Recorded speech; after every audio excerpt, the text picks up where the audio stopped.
Meus irmãos, nós terminamos na semana passada o estudo no Evangelho de Mateus e o nosso próximo desafio é, a partir de hoje, dessa quarta-feira, é estudarmos juntos agora o Evangelho de João. Porque Mateus, Marcos e Lucas, assim como João, os 4 evangelhos, os 4 falam da vida de Jesus, uma biografia da vida de Jesus. Mateus, Marcos e Lucas, entretanto, eles têm uma linguagem muito parecida, eles têm uma visão muito similar do ministério de Jesus, e João também tem informações a respeito da vida e do ministério de Jesus, mas com uma ótica diferente. E é isso que eu queria começar a mostrar com os irmãos a partir desta noite. Então, Mateus, Marcos e Lucas são conhecidos como evangelhos sinóticos. Evangelho sinótico. A palavra sinótico, ela significa literalmente ver junto. Sim, é junto, é uma somatória, de visão, então é junto. E ótico. Ótico, você sabe o que é, né? Vem da palavra ótica. Então, sinótico, ver junto. Mateus, Marcos e Lucas, eles são assim, na sua estrutura, na sua narrativa, eles têm algo muito semelhante. Muitos eventos idênticos da vida de Jesus é narrado em Mateus, também é narrado em Marcos, também é narrado em Lucas. Parábolas, histórias, experiência de Jesus, a mesma, narrado em Mateus, em Marcos e Lucas. Eles mais ou menos têm a mesma ordem cronológica. Por exemplo, só a título de exemplo, quando Jesus chama os discípulos, não tem no Evangelho de João, mas tem em Marcos, em Mateus, em Marcos e Lucas. Quando Jesus cura o leproso, Mateus, Marcos e Lucas. Quando Jesus cura a sogra de Pedro, Mateus, Marcos e Lucas. Quando Jesus cura o homem da mão ressequida. A parábola do semeador, uma parábola tão famosa, está em Mateus, Marcos e Lucas. Entre outros, quando você começa a ler Mateus, ou Marcos, ou Lucas, você vai ver que várias experiências e ensinos de Jesus estão narrados, se não nos 3, pelo menos nos 2. E agora João é diferente. João é diferente no seu conteúdo. Por exemplo, 90% do que está no Evangelho de João está só em João. Os outros 10% estão distribuídos entre Mateus, Marcos e Lucas, mas 90% aparece só em João. Por exemplo, quando Jesus Cristo faz o seu primeiro milagre em Caná da Galileia, a gente só sabe porque João escreveu. Está lá no Evangelho de João.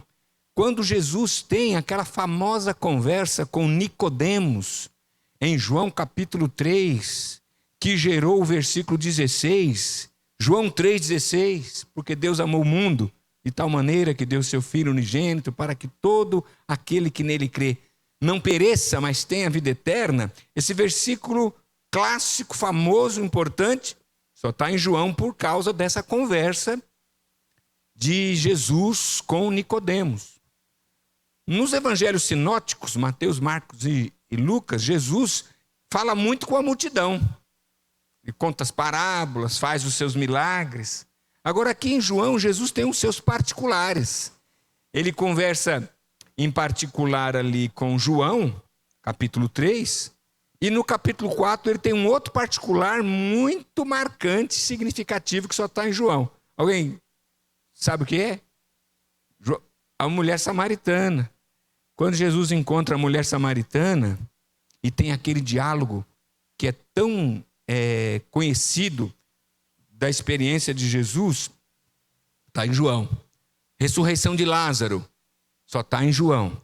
Então João ele vai se destacando como um evangelho que traz algumas informações que os outros 3 evangelhos, melhor dizendo, não trazem.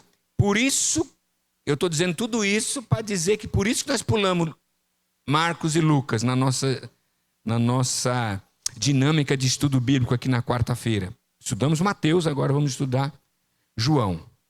Mas João também é diferente na sua teologia. No seu ensino teológico, ele enfatiza muito fortemente, conforme nós vamos ver aqui, a divindade de Jesus.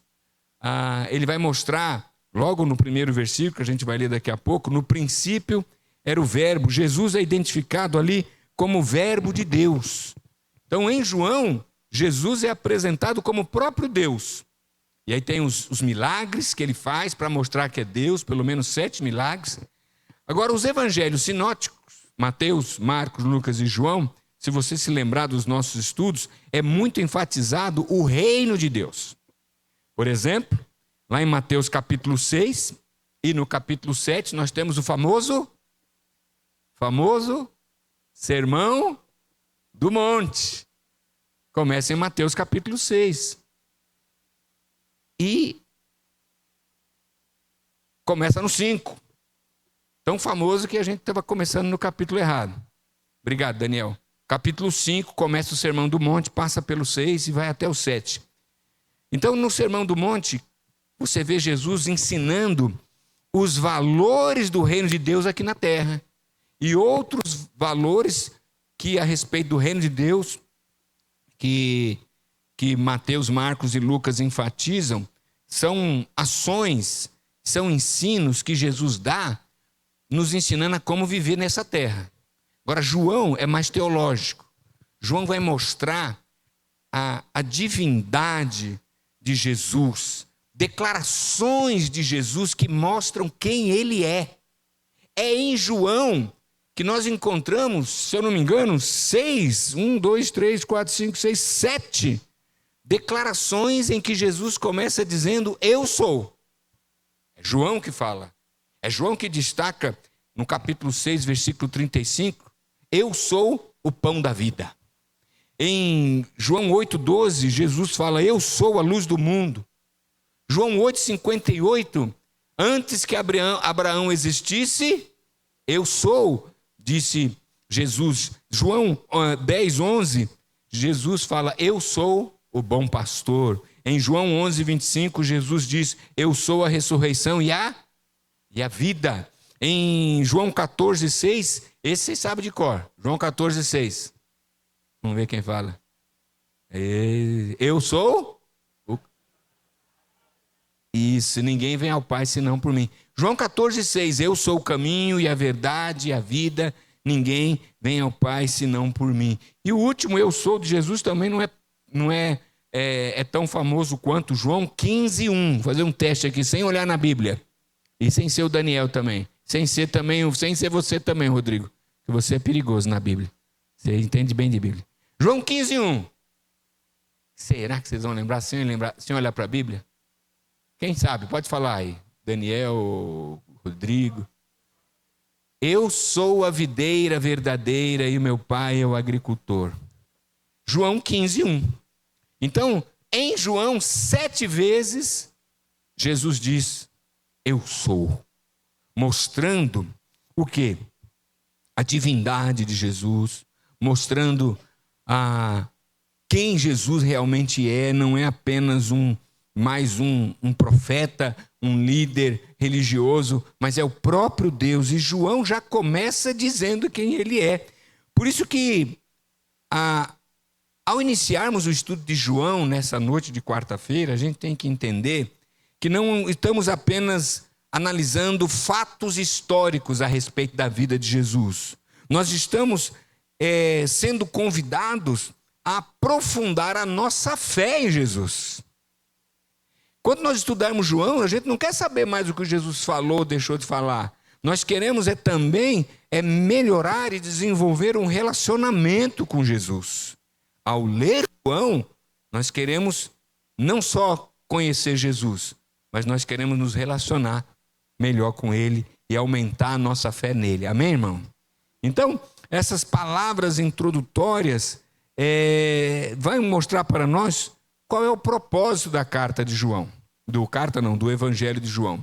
Alguém abre aí João 20. versículo 31. E aí o Paulinho vai contar até 5 e depois ele vai colocar na tela. Ih, já colocou, já ele é rápido demais. João 20, 31, está na tela. Vamos ler juntos? Estes, porém, foram escritos para que vocês creiam que Jesus é o Cristo, o Filho de Deus, e crendo tenham vida em seu nome. Então, o propósito declarado de tudo que está escrito no Evangelho de João é esse.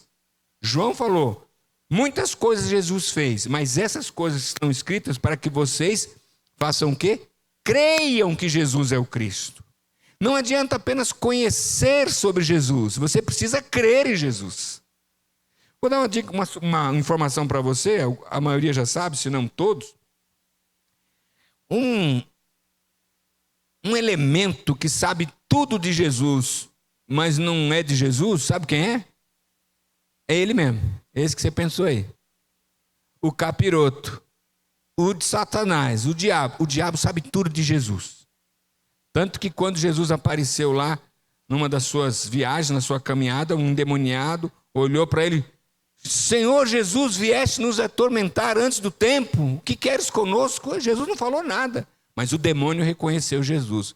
Ele reconheceu, mas ele se converteu? Não, porque ele não tem salvação para o demônio. A salvação é só para ser humano. É só, por Jesus veio põe lá de novo, Paulinho. Jesus veio para morrer pelos nossos pecados e a gente precisa conhecer e crer em Jesus, que ele é o Cristo, ou seja, ele é um ungido de Deus, é aquele que Deus prometeu, o próprio Filho de Deus, e crendo nele, qual o resultado? Tenham vida. E que vida é essa? Vida eterna.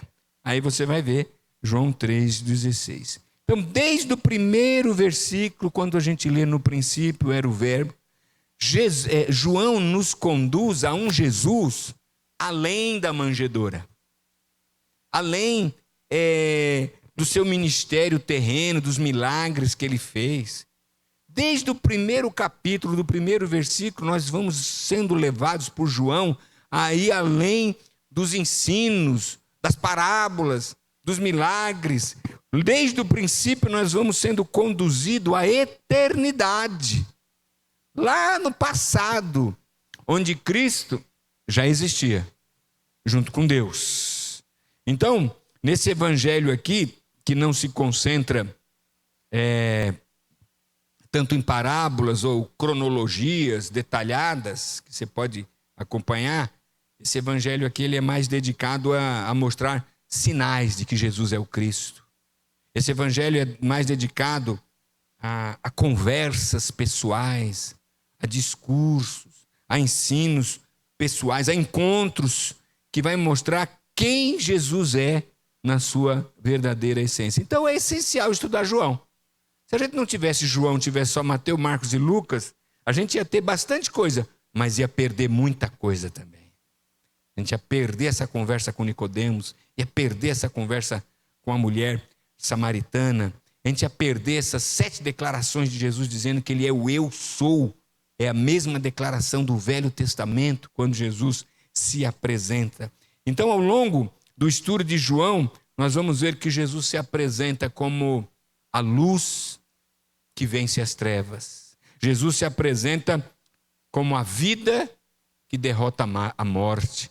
Jesus se apresenta como a verdade que liberta. Jesus se apresenta como Filho de Deus, que se torna homem como nós e se aproxima de gente como nós para alcançar pessoas como nós. Isso a gente sabe lendo o Evangelho de João.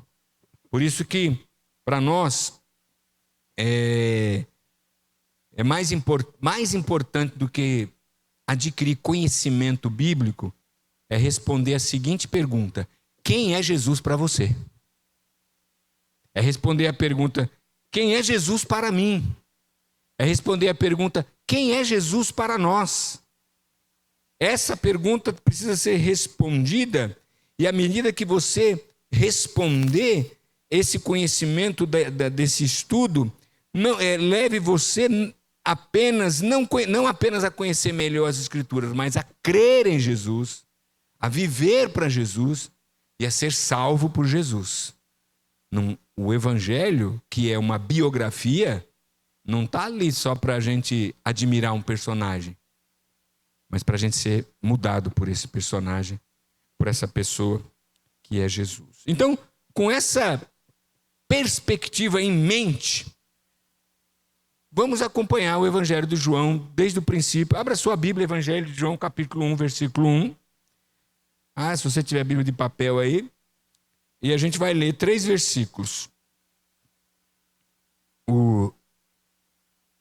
E para a gente introduzir, depois continuaremos nas próximas quarta-feiras, pelo tempo que Deus nos permitir. Então, João 1, de 1 a 3. Eu vou ler aqui a versão que eu tenho, tem a versão na tela também. Eu vou ler lá na tela, depois eu vou ler na Almeida atualizada. Vamos ler juntos a versão que está na tela, que é a NVI. No princípio era a palavra, e a palavra estava com Deus, e a palavra era Deus.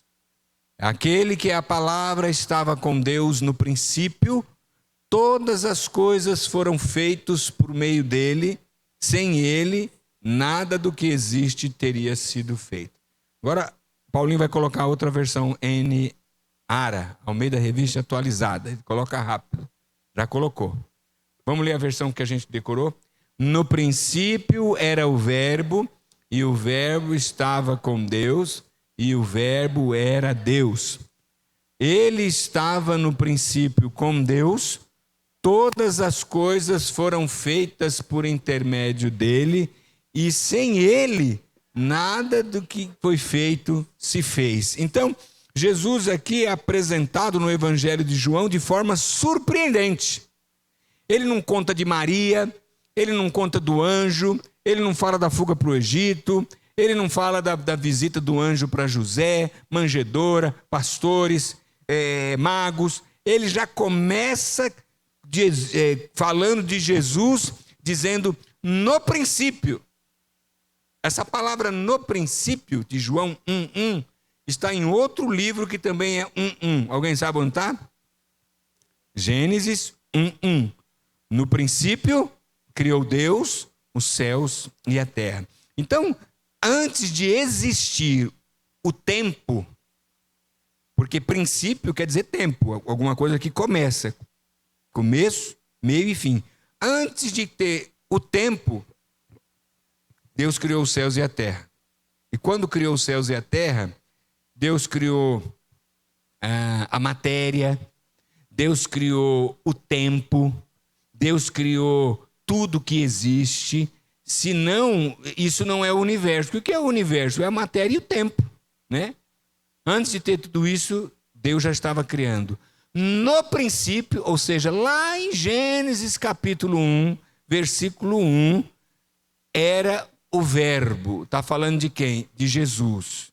E o verbo estava com Deus, e o verbo, ele era Deus. O que isso ensina para nós, antes de analisar mais alguns minutos sobre esse verbo? É que Jesus já existia antes do princípio. Jesus é Deus eterno.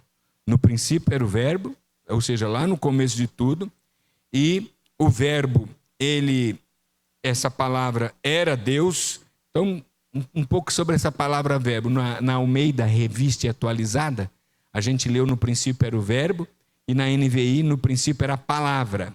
Porque a expressão original ali na língua original, na língua grega, é logos. Traduzindo logos para a língua portuguesa, ou é verbo, ou é palavra. Palavra em ação. Para nós, da língua portuguesa, do Brasil do século 21, tem que parar e tentar entender esse negócio. Que verbo é esse? Que palavra é essa? Que logos é esse? A gente demora um pouco para entender, e se é que a gente entende. Mas para os ouvintes da época de João, eles conheciam bem essa expressão. Porque essa expressão logos, ela vem desde o Velho Testamento, em que os estudantes da Bíblia, eles associavam ali o logos com a sabedoria de Deus que criou todo esse mundo. Então, quando eles olhavam para o mundo e viam esse mundo tão perfeito, eles ilustravam essa perfeição com essa palavra logos. Olha, tem um logos aí que faz tudo isso funcionar bem. Velho Testamento. Mas os próprios gregos também tinham uma visão desse logos, na época que João escreveu, que era uma ideia absoluta e universal que estava por trás de todo o universo. O povo do Velho Testamento associava com a sabedoria divina e os filósofos gregos associavam com algo que estava por trás do universo. Por quê? Porque eles já entendiam que o mundo é muito perfeito. Não é possível que o mundo tão perfeito é resultado de algo aleatório, que surgiu do nada e de repente tem céu, tem sol, tem lua, tem marés, tem terra, tem água, tem pássaro, tem gente. É muita coisa funcionando sincronizado. Então os filósofos olhavam para isso e falavam: gente, por trás disso tem um logos. Por trás disso tem uma entidade sábia, poderosa, que criou tudo isso. Todo mundo sabia isso na época de João. Aí João vem, escreve seu evangelho, já dá logo uma cacetada na cabeça dos seus ouvintes. No princípio era o verbo, ou seja, o que vocês acham que criou tudo isso já estava desde o princípio, e o verbo estava com Deus, ou seja, já diz que esse Criador era distinto de Deus Pai, está falando da Trindade, e esse verbo era o próprio Deus. O que ensina para nós, irmãos, para a gente fechar isso? O Logos é a perfeita expressão de Deus revelada em Jesus Cristo.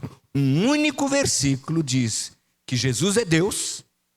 Um único versículo diz que ele existia desde a eternidade passada. Um único versículo diz que esse Jesus é Deus, mas ele estava distinto de Deus. Trindade. Pai, Filho, Espírito Santo. Parênteses. Domingo que agora na EBD nós vamos estudar sobre a Trindade. É um assunto não muito fácil de entender, mas está cheio de versículos na Bíblia. O que a gente pode aprender hoje aqui para a nossa meditação? Jesus sempre existiu. Jesus nunca foi criado. Existem algumas doutrinas que diz que Jesus é o principal da criação porque ele foi o primeiro a ser criado. João diz que não, que ele já existia no princípio com Deus. Então, gente, Jesus não é apenas um mestre do passado, ele é o próprio Deus que entrou na história humana. É o verbo que se fez carne e habitou entre nós, diz João também no seu evangelho. E aí o verbo estava com Deus e o verbo era Deus. Era o próprio Deus distinto de Deus. Presta atenção que isso aqui parece coisa dispensável, mas não é. Jesus não é um Deus, como tantos outros que tem por aí.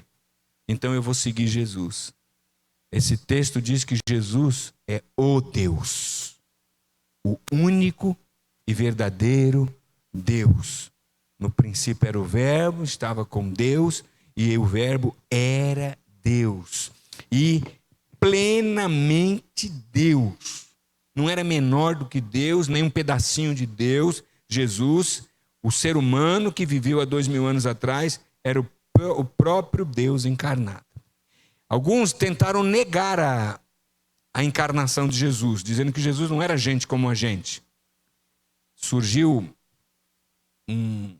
uma doutrina chamada docetismo. Vem de uma palavra grega chamada dokel, que significa aparência. Alguns docetistas da época de João diziam o seguinte: não, Jesus não era gente. Ele parecia gente. Por quê? Porque Jesus, sendo Deus, ele não ia virar um ser humano como nós.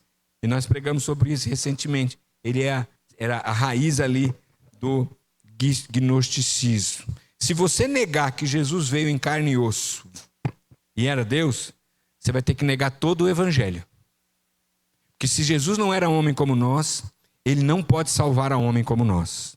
Quem está entendendo diz amém. Se Jesus não era gente que tinha fome, foi tentado, tinha sono, fazia a barba, penteava o cabelo. Se Jesus não era gente como a gente, exceto no pecado, ele não pode ser o nosso Salvador, nem o nosso Redentor. Agora ele é, por isso ele é o nosso Salvador, porque ele morreu no nosso lugar, para nos redimir. E se Jesus é Deus, ele é digno da nossa adoração. Então, diante de Jesus, você tem que cair de joelho, porque ele é Deus. Se Jesus é Deus e ele é digno da nossa obediência. Porque Deus fala, a gente obedece. Se Jesus é Deus e ele é digno de toda a nossa confiança, total confiança. Pode confiar em Jesus, ele é Deus. Se ele falou, está falado, ele é Deus. E para encerrar, o versículo 3 diz que todas as coisas foram feitas por meio dele. Jesus não é apenas Deus encarnado, ele é o Deus criador de todas as coisas. Ele é o agente da criação. Ele é o sustentador de tudo que existe. Tudo que você está vendo nesse mundo foi Jesus que criou. Então, para a gente complicar um pouquinho a teologia, na Trindade, Pai, Filho e Espírito Santo, o agente da criação é a segunda pessoa da Trindade. É isso que esse texto está dizendo. No princípio era o Verbo estava com Deus, o Verbo era Deus, e ele vai dizer que todas as coisas foram feitas por intermédio dele, e sem ele, nada do que existe se fez. Então, o mesmo Cristo, Jesus, segunda pessoa da Trindade, que criou tudo isso que você está vendo aí, é o mesmo Deus que entrou na história do homem para salvar o homem. Amém, irmãos? Vamos parando por aqui, porque se ele tem poder para criar, aplicação final, se Jesus tem poder para criar tudo o que existe no mundo, ele tem poder para restaurar qualquer vida humana. Ele tem poder para restaurar vidas, histórias. Se Jesus tem poder para criar todo mundo, ele tem poder para transformar qualquer situação. Tem alguma situação impossível, difícil que você está vivendo? Confia em Jesus. Ele criou o universo. Ele pode transformar a sua história. Existe uma situação difícil que você está vivendo? Confia em Jesus. Ele pode te sustentar durante a caminhada. Porque ele não é só o Criador. Ele é o sustentador de tudo que existe. Sabe por que o sol vai nascer amanhã de manhã? Porque Jesus está por trás de tudo isso daí. Ah, mas é a lei do universo. O planeta está girando, o sol está girando. Mas quem está por trás de tudo esse universo? A Bíblia diz, é Jesus. O Criador, o sustentador, o nosso Salvador. Amém, irmão? Então, a gente termina por aqui, dizendo que Jesus é eterno, Jesus é Deus, Jesus é Criador, mas o que importa mais é quem Ele é para você hoje. Você que está me ouvindo hoje à noite aqui, você que vai ouvir eventualmente no vídeo, quem é Jesus para você? Essa resposta pode mudar a sua vida hoje e por toda a eternidade. Amém? Que Deus nos abençoe. Vamos fazer uma oração? Deus nosso Pai, obrigado pela oportunidade de estudarmos a Tua Palavra, o Evangelho de João, tão rico, com tanta informação preciosa a respeito de Jesus, o Criador e Salvador. Que esta informação e o estudo de João possa aquecer a nossa fé no Senhor e alcançar ainda muitos com essa palavra, em nome de Cristo. Amém e amém. Deus nos abençoe.